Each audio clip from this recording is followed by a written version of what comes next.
నాకు బోర్ కొడుతుందమ్మా, నాకు ఏదైనా పని చెప్పవా? పనా? సరే అయితే వెళ్ళి కూర చెప్పు. అమ్మా కూర ఎట్లా చేయాలో? మరేం పర్వాలేదు, నేను చెప్తాను, నువ్వు అదే ఫాలో అయిపో.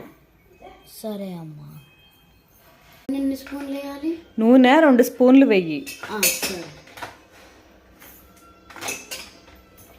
ఇప్పుడు నేను అన్నీ చక్కచక్క చెప్తాను, నువ్వు చక్కచక్క వేసుకుంటా వెళ్ళిపో. 1 స్పూన్ ఉప్పు, 1 స్పూన్ కారము, 1 స్పూన్ ధనియా పొడి, 1 స్పూన్ జీరా పొడి, 1 స్పూన్ గరం మసాలా అన్నీ వేసి బాగా కలిపేసేయి.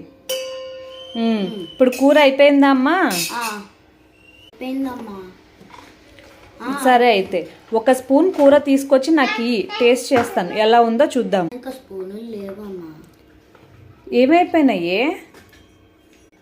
నువ్వు చెప్పినట్టే స్పూన్లన్నీ కూరలో వేసేసాను.